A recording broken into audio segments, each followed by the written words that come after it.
చిన్నప్పుడు చేయి పట్టుకుని నేను ఉన్నానని ధైర్యం ఇచ్చారు. ఇప్పుడు అదే కూతురు కష్టమని వస్తే అవమానంగా చూస్తున్నారు.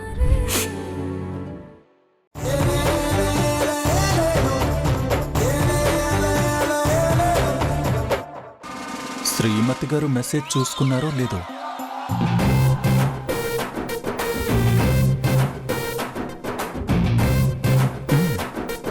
బ్లూటిక్స్ ఉన్నాయి. మేడం గారు చూశారు కానీ రిప్లై ఇవ్వరు. ఎందుకు ఇస్తారు? తెలుసుగా, మొండిగట్టం. కానీ ఆ మొండిగట్టం ముక్కు పిండి నేను దారిలోకి తీసుకొస్తానుగా. ఏమయ్యా బాలానందం,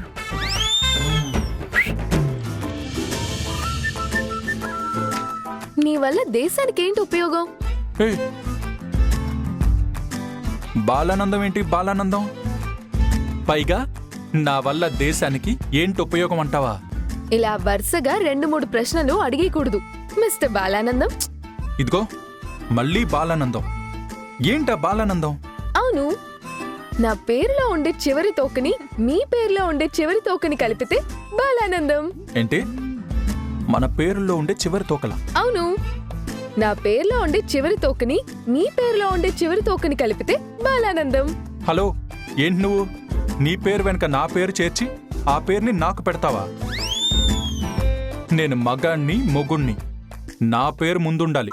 మీరు మగాళ్ళైతే మీసాలుంటాయేమో గాని మొగుడైనందువల్ల కొమ్మలేముండవు. ఏ నా పేరు ముందుంటే నామోషి ఏంటి? హలో, పొద్దు పొద్దున్నే నాకేంటి టార్చర్? పైగా నా వల్ల దేశానికి ఉపయోగం లేదు అంటావా? అసలు నేను ఎంత ఉపయోగపడుతున్నానో తెలుసా? ఎన్ని కోట్ల రూపాయల ట్యాక్స్ కడుతున్నానో తెలుసా? సౌత్ ఇండియాలో బెస్ట్ బిజినెస్ మ్యాన్ని. ఈ డబ్బా కొట్టుకోవడం బానే ఉంటుంది, కానీ ఇంట్లో డబ్బా కొట్టుకోవడానికే డబ్బాల్లో రాళ్ళేసినట్టు ఉంటుంది. ఏంటి నీ టార్చరు? ఏంటి అవతారం?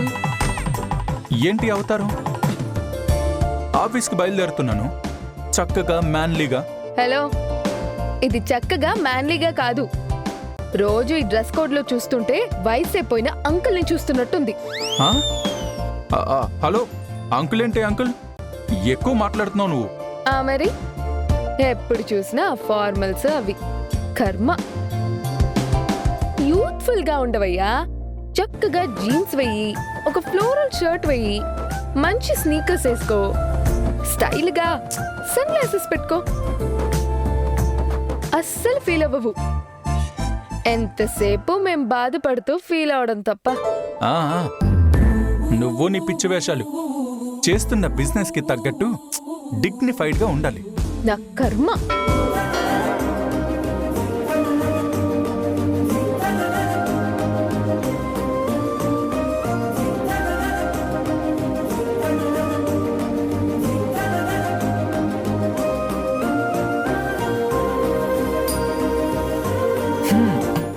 శ్రీమతి గారికి ఈ ఫార్మల్స్ అంటే ఏదో గోడ కొట్టిన సున్నంలాగా ఫార్మల్గా ఉందంట. ఓకే, వేస్తా. శ్రీమతికి నచ్చినట్టు కలర్ఫుల్గా రెడీ అవుతా.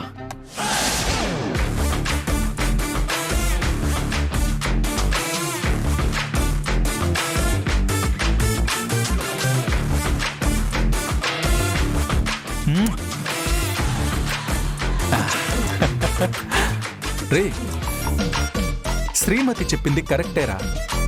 ఇలా ఉంటే కాస్త ఎనర్జెటిక్గా కూడా ఫీల్ అవుతున్నావు.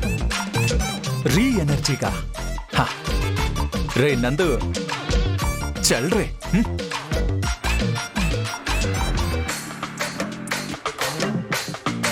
రే, ఫార్మల్గా కాదురా, స్టైల్.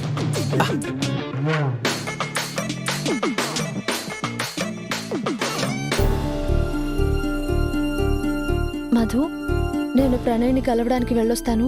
ఓ అవును కదూ, మర్చిపోయా. నేను ఆఫీస్కి సెలవు పెట్టి నీతో పాటు వస్తాను. మీతో పాటు నేను వస్తాను మధు.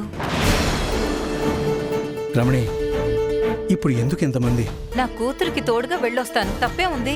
ఎవరు వెళ్ళక్కర్లేదు, తనే వెళ్ళొస్తుంది. అదేమిట్రా, ఆడపిల్లని ఒంటరిగా పంపిస్తావా? ఒకటి, నువ్వు మీ ఆవిడ కలిసి వెళ్ళండి, లేకపోతే మధుని తోడుగా పంపించండి. అలా ఒంటరిగా పంపిస్తే ఎలాగా? వద్దమ్మా. తనకి కష్టం వస్తే మనం అండగా ఉన్నామనే నమ్మకం తనకుంటే చాలు, అంతే తప్ప ఒంటరి ఆడపిల్ల ఎలా వెళ్తుందో ఎలా వస్తుందన్న భయం ఇవన్నీ మనం నూరు పోయకూడదు.